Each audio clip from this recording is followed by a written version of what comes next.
معزز faculty members, dear students, سب سے پہلے تو میں اللہ تعالیٰ کا شکر ادا کرنا چاہتا ہوں کہ اللہ کی توفیق سے اس ادارے کی ڈیولپمنٹ میں مجھے کچھ کردار ادا کرنے کا موقع ملا۔ یہ یونیورسٹی پاکستان کی ایک مایہ ناز یونیورسٹیوں میں آئی ٹی کی تربیت کے حوالے سے شمار ہوتی ہے، اور اس کا سہرا وزیر اعظم شہباز شریف صاحب کو جاتا ہے کہ جنہوں نے بحیثیت وزیر اعلیٰ اس وقت آئی ٹی کی اہمیت کو سمجھتے ہوئے اس یونیورسٹی کی بنیاد رکھی، اور آج الحمدللہ وہ بیج جو لگایا گیا تھا وہ ایک تناور درخت کی حیثیت حاصل کر رہا ہے۔ میرے معزز سامعین، آئی ٹی آج صرف ایک شعبہ نہیں ہے۔ آئی ٹی وہ طاقت ہے کہ جس کے ساتھ آج معیشت کے ہر پہیے کی ترقی جڑی ہوئی ہے، چاہے تعلیم کا شعبہ ہو، چاہے صحت کا شعبہ ہو، چاہے پیداوار میں زراعت ہے، صنعت ہے، سروس سیکٹر ہے۔ کوئی بھی شعبہ معیشت کا آئی ٹی کی پاور کو ہارنس کیے بغیر اب ترقی نہیں کر سکتا، چونکہ ہم جس ڈیجیٹل ریولوشن کے عہد میں داخل ہو گئے ہیں، یہاں پر نئی ٹیکنالوجیز اور نئی ایمرجنگ ایپلیکیشنز روایتی پیداوار کے تمام ماڈلز کو ریڈنڈنٹ کر رہی ہیں۔ آپ نے کتنی ساری مثالیں دیکھی ہیں کہ کس طرح یہ تغیر پیدا ہو رہا ہے۔ اوبر کی ایک ایپلیکیشن نے آ کے پبلک ٹرانسپورٹ کو مکمل طور پہ ری آرگنائز کر دیا۔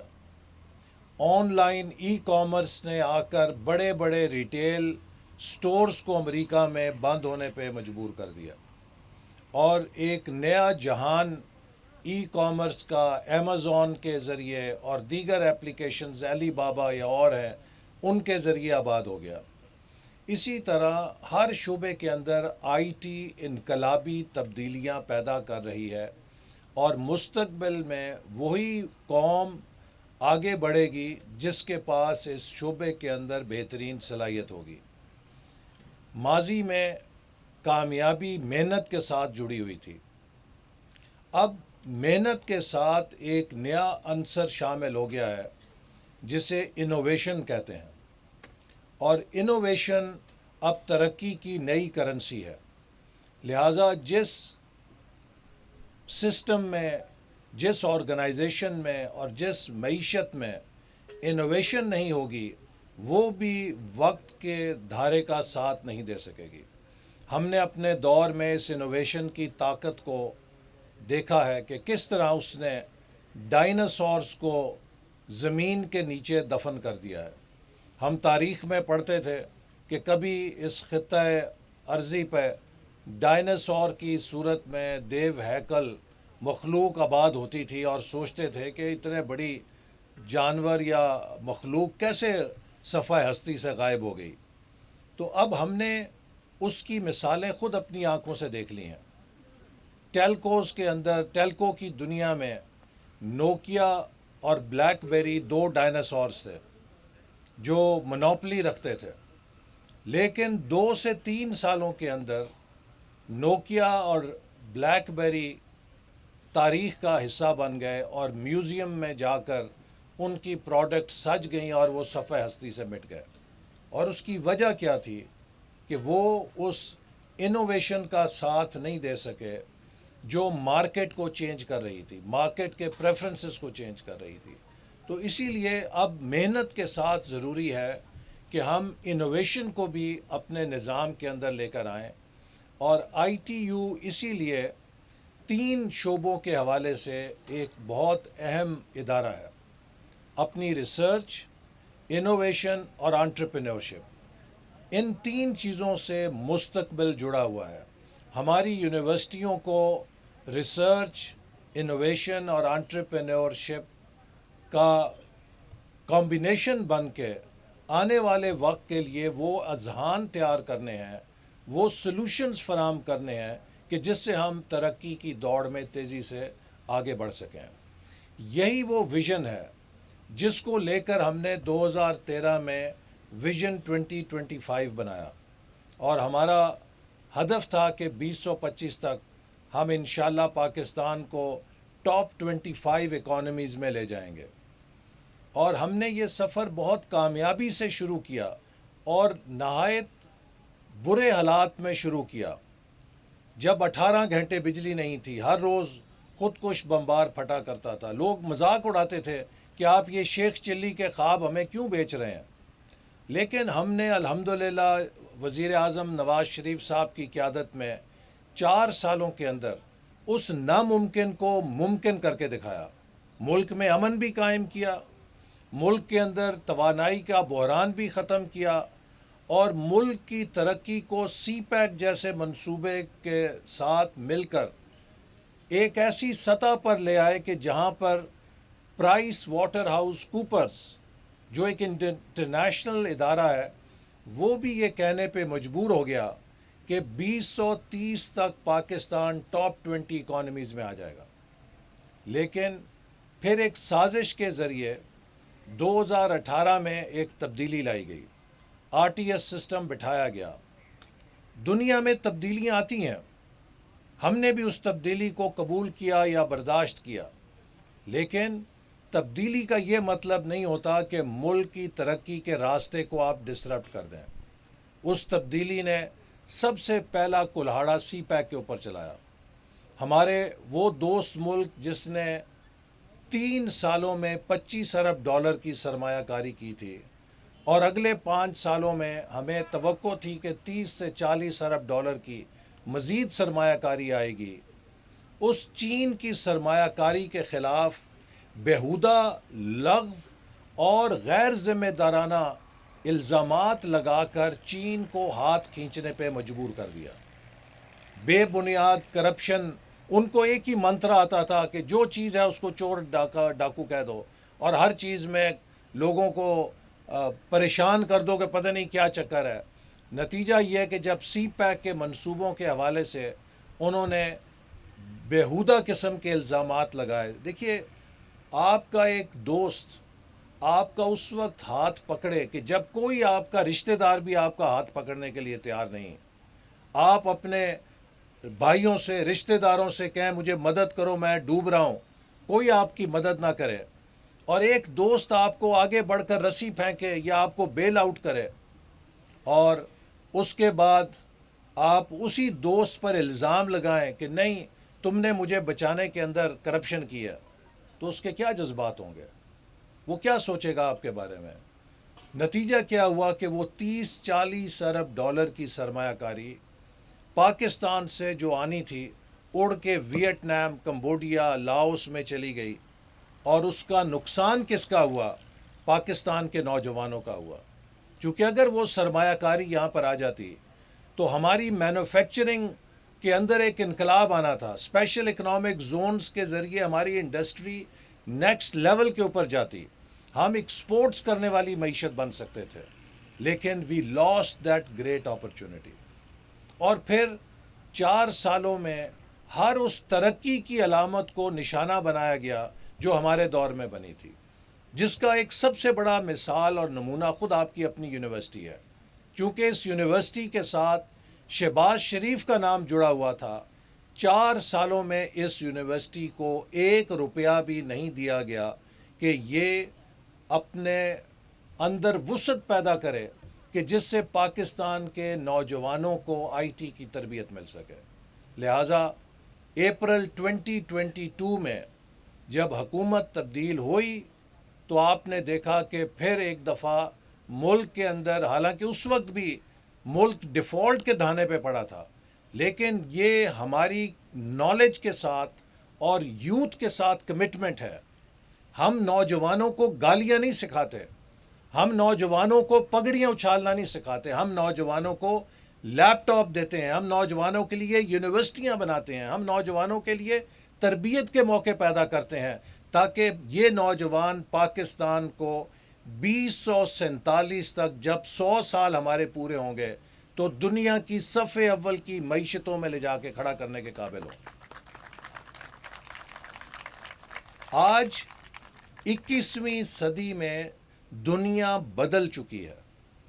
آج دنیا میں سیاسی نظریات کے اوپر جنگ نہیں ہو رہی. آج دنیا میں اقتصادی اور معاشی نظریات پہ جنگ ہو رہی ہے. کس کے پاس معیشت کو بنانے کا، ترقی کرنے کا بہتر فارمولہ اور نظریہ ہے؟ کس کے پاس اپنے ملک میں دولت پیدا کرنے کے بہترین نسخے ہیں؟ کس کے پاس اس دولت کو منصفانہ طور پہ تقسیم کرنے کے نسخے ہیں؟ اور کس کے پاس اس دولت پیدا کرنے کے نظام کو گلوبلی کمپیٹیٹو رکھنے کے نسخے ہیں؟ کیونکہ اگر آپ میں کمپیٹیٹیونیس نہیں ہوگی، گلوبل لیول کے بینچ مارکس نہیں ہوں گے، تو آپ آگے نہیں بڑھ سکیں گے. آج پاکستان کو سب سے زیادہ ضرورت اس بات کی ہے کہ ہم ایک ایکسپورٹ لیڈ گروتھ اختیار کریں. اگر ہم نے اپنی $30 ارب کی ایکسپورٹس کو اگلے 8 سے 9 سالوں میں $100 ارب تک نہ پہنچایا تو ہماری آزادی کو، ہماری خود مختاری کو شدید خطرات لاحق ہو سکتے ہیں. لہٰذا آئی ٹی پاکستان کا اس وقت ایک سٹار پرفارمر ہے. اس کے ذریعے اپنے نوجوانوں کی ذہانت اور قابلیت کے ذریعے ہم پاکستان کو دنیا کی انفارمیشن پاور بنا سکتے ہیں. اور یہی وزیر اعظم کا ویژن ہے اور اس حکومت کا ویژن ہے کہ ہم پاکستان کے نوجوانوں کو آئی ٹی سکلز کے ساتھ لیس کریں. چین کے ذریعے ہواوے کمپنی کے تعاون سے سالانہ 2 لاکھ نوجوانوں کو آئی ٹی سکلز دینے کے پروگرام پہ کام شروع ہو چکا ہے. اسی طرح ملک بھر کے اندر یونیورسٹیز کے آئی ٹی ڈپارٹمنٹس کو ترقی دینے کے لیے اور ان کو نیکسٹ لیول پہ لانے کے لیے ہم کام کر رہے ہیں. یو ای ٹیز کے لیے ان کو، جیسے ابھی آئی آئی ٹی کا ذکر ہوا، اگر دنیا میں آئی آئی ٹی ایک برانڈ ہے تو why we have not been able to establish U E Ts as brands. ہماری یو ای ٹیز کو بھی برانڈ بننا چاہیے، آئی ٹی یو کو بھی ایک گلوبل برانڈ بننا چاہیے. اس کے لیے ہم نے $6 ارب کا منصوبہ منظور کیا، جس سے 5 یو ای ٹیز کو ہم دنیا کی ورلڈ کلاس لیبارٹریز دیں گے تاکہ ہماری یو ای ٹیز بھی دنیا کے نقشے کے اوپر اپنا نام منوا سکیں. آخر میں نوجوانوں سے یہ کہنا چاہتا ہوں کہ یہ ملک ہم نے وہاں پر لے آئے ہیں کہ جہاں اس بینکرپسی، اس دیوالیہ پن، اس ڈھلوان سے ٹائیڈ ہیز بین ٹرنڈ. آپ دیکھ رہے ہیں کہ الحمدللہ stock market 1 lakh point cross کر چکی ہے. یہ ایک بہت بڑی کامیابی ہے کہ پاکستان میں انویسٹرز کا سینٹیمنٹ پازیٹیو ہو رہا ہے. جو لوگ اسلام آباد میں دھاوا بولنے آئے تھے، جس دن وہ آئے سٹاک مارکیٹ 4000 پوائنٹ گر گئی تھی. جس دن وہ اسلام آباد سے بھاگ کے گئے ہیں، ان کی پسپائی پر 4500 پوائنٹ سٹاک مارکیٹ اوپر چلی گئی ہے. یہ ایک انڈیکیٹر ہے کہ what is good for Pakistan and what is bad for Pakistan. دیکھیے، یہ ملک میری ذات سے یا کسی اور کی ذات سے بڑا ملک ہے. ہم نے آج سے 23 سال کے بعد تاریخ کو جواب دینا ہے. شاید میری نسل اس موقع پہ موجود نہیں ہوگی. ان میں سے، ہم میں سے شاید وہ لوگ جنہیں اللہ تعالیٰ 100 سال کی عمر دیں، چند ایک لوگ اس مائل سٹون کو دیکھیں گے کہ جب 2047 میں اس خطے میں، یہ 7 بارڈر ہے، ہم اور وہ ملک 100 سال کی آزادی کا جشن منا رہے ہوں گے. ہم 14 اگست 2047 کو منائیں گے اور وہ 15 اگست 2047 کو منائیں گے. ہمیں اس تاریخ کے مقابلے کے لیے خود کو تیار کرنا ہے. میرا یقین ہے کہ 77 سالوں میں ہماری جو بھی شارٹ کمنگز تھیں، ہمارے اندر کوئی قصور نہیں تھا، قابلیت میں، صلاحیت میں، منصوبہ بندی کے اندر، وسائل کے اندر. ہمیں صرف ایک چیز نے مارا ہے، وہ پولیٹیکل انسٹیبلٹی اور discontinuity of policies, policy shocks. اگر ہمارے ہاں بھی 10-15 سال کے ہمیں ٹینیورز مل جاتے، جیسے انڈیا میں منموہن سنگھ کو 10 سال ملے، مودی کو 15 سال ملے، بنگلہ دیش میں حسینہ واجد کو 15 سال ملے، ملیشیا میں مہاتیر کو 22 سال ملے، ہمارے پاس بھی اگر 10 سے 15 سال ہمیں ویژن 2025 پہ عمل کرنے دیا جاتا، ویژن 2010 پہ کام کرنے دیا جاتا، آج پاکستان کہیں کا کہیں پہنچ گیا ہوتا. لیکن وہ کہتے ہیں کہ if everything is lost, future still remains. ماضی میں جو ہوا وہ ہوا، لیکن اگلے 23 سال ہمارے پاس ہیں. اگر ہم اگلے 23 سالوں کے لیے دوڑنا چاہتے ہیں، اور جب کوئی 4,000 میٹر کی دوڑ میں بھاگ رہا ہو تو وہ آخری 1,000 میٹر کے اوپر یا 500 میٹر کے اوپر سٹاک ٹیک کرتا ہے کہ اگر وہ پیچھے ہے تو اسے اگر ریس جیتنی ہے تو آخری 500 میٹر میں فل سپرنٹ کے ساتھ دوڑنا ہے.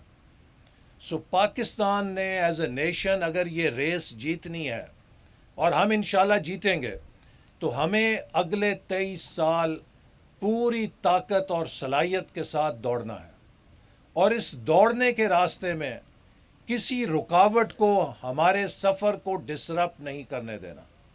لہٰذا میں سمجھتا ہوں کہ اب پاکستان ایک سمت میں چل رہا ہے.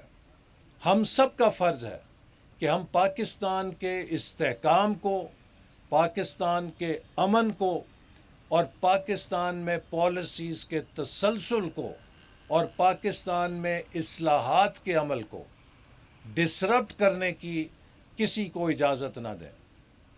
ہمیں اگر آگے بڑھنا ہے تو ہمیں امن اور استحکام چاہیے، اور اس کے لیے قوم کو فیصلہ کرنا ہوگا کہ اب کسی فساد اور انتشار کی سیاست کو ہم نو کہیں گے.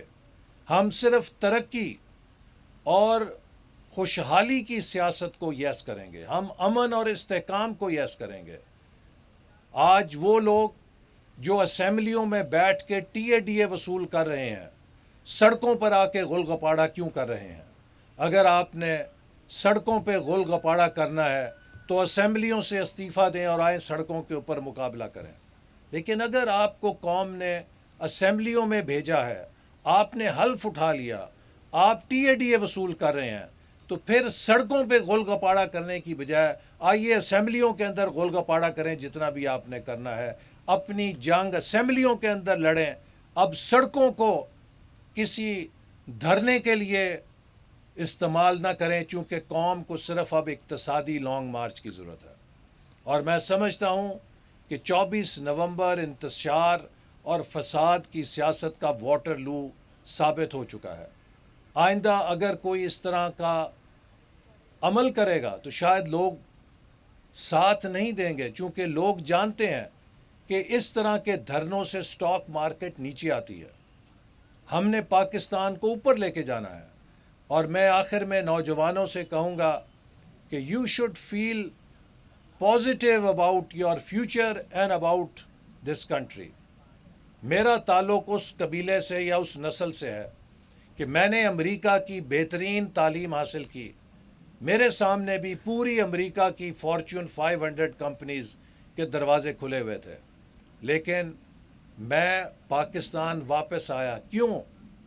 چونکہ میں سمجھتا تھا کہ پاکستان نے اگر ترقی کرنی ہے تو ہمیں اپنی ترقی کے اوپر پاکستان کی ترقی کو ترجیح دینی چاہیے، اور جو علم اور صلاحیت ہم نے حاصل کی ہے اسے حاصل کرنے کی بنیاد ہمیں پاکستان نے دی ہے، چونکہ پاکستان ہماری ماں ہے.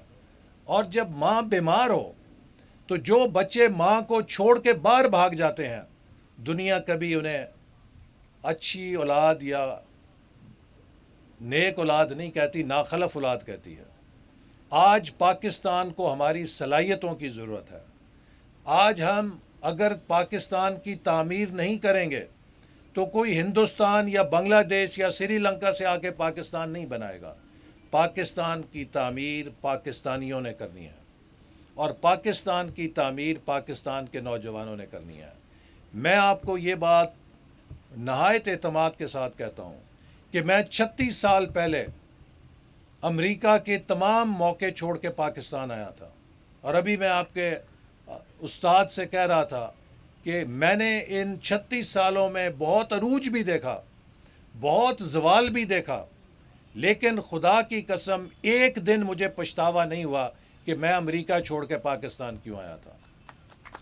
کیونکہ جو کچھ میں پاکستان کے لیے کر سکا ہوں مجھے اس کے اوپر فخر ہے.